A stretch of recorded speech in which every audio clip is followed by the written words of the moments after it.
Hello students of class plus 2. In the last video I told you about the deduction of Ohm's law. Before proceeding further, let's explain that how the drift velocity depends upon temperature. उसके लिए आपको ये जानना जरूरी है कि how the temperature affects the relaxation time. That if the temperature increases, तो क्या होगा कि एटम के अंदर मटेरियल के अंदर जो एटम्स और आयंस होंगे they start vibrating with the greater amplitude. उससे क्या होगा कि इलेक्ट्रॉन्स जो हैं they will start colliding more frequently. वो जो है वो ज्यादा फ्रीक्वेंटली कोलाइड करना शुरू कर देंगे और frequency of collision will increase और इससे रिलैक्सेशन टाइम क्या होगा, डिक्रीज होगा.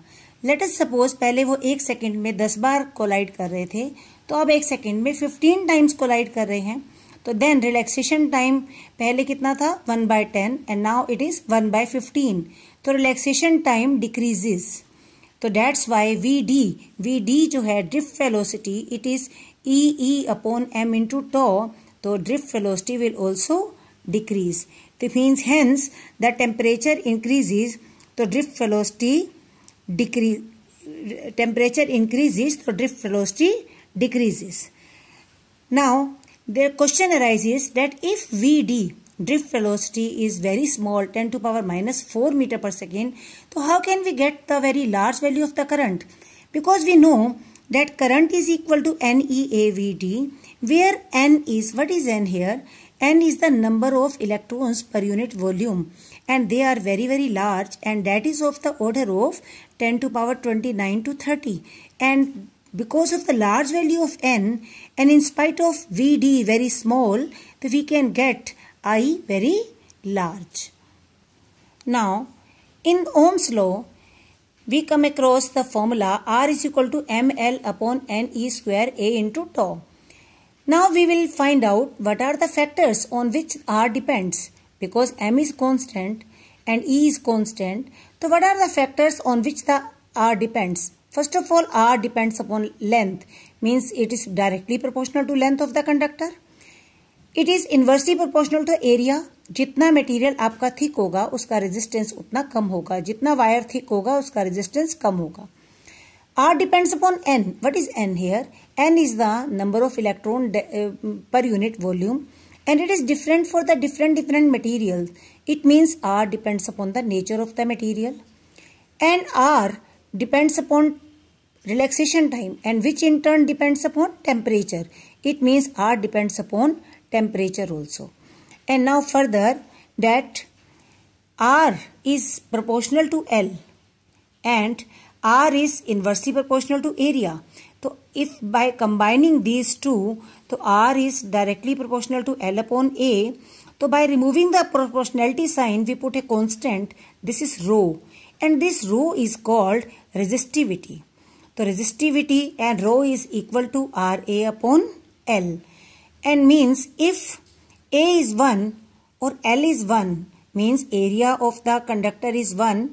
The material is of unit area of cross section and it's of the unit length. So R is equal to rho. So how can we define resistivity?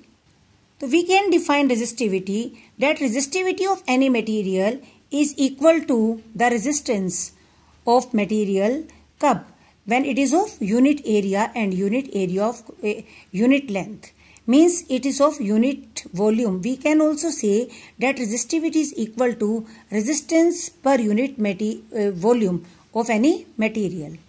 And its unit is ohm meter or we can say ohm centimeter if the quantities are in the CGS, whether it is ohm meter or ohm centimeter. Now how can we represent rho in terms of n and tau?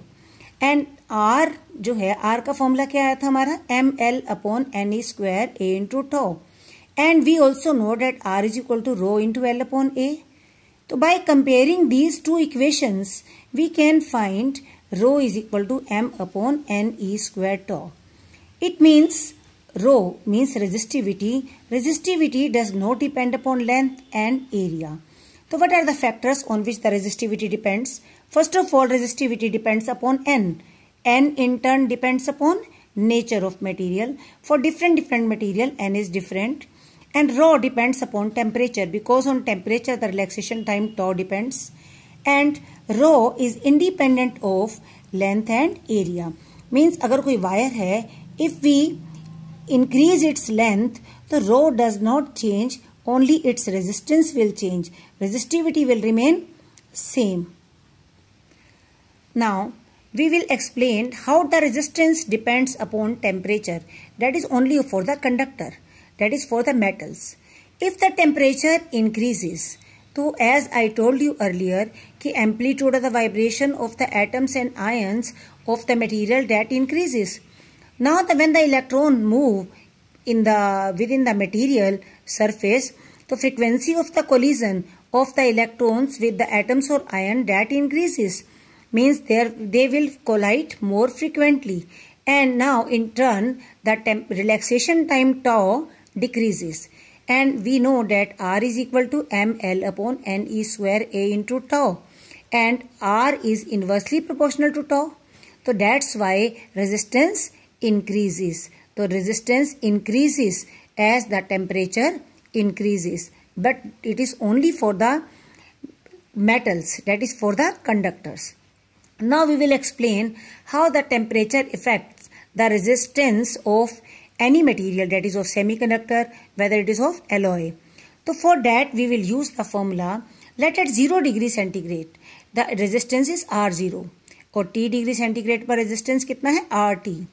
तो it is connected with this formula. RT is equal to R0 into 1 plus alpha T. What is alpha here? Alpha is the temperature coefficient of the resistance, and that is a constant quantity for every material, whether it is of metal, whether semiconductor or alloy. So alpha is a constant quantity. We will explain it later on. And now for metal. Metal जो है, metal के लिए alpha क्या होता है? Alpha is positive. Alpha may have the different values for the different material. तो for any material it may be positive और it may be negative also, but for the metals alpha is positive. Alpha when it is positive, so RT naturally it will become greater than R0. It means as the temperature increases, the resistance increases. That is only for the metals. For semiconductor, what are the examples for the semiconductors? For example, germanium, silicon, these are the semiconducting materials. For that, alpha is negative. Alpha is negative, तो RT जो होगा that will be R0 minus something होगा. It means RT decreases. As the temperature increases, the resistance decreases.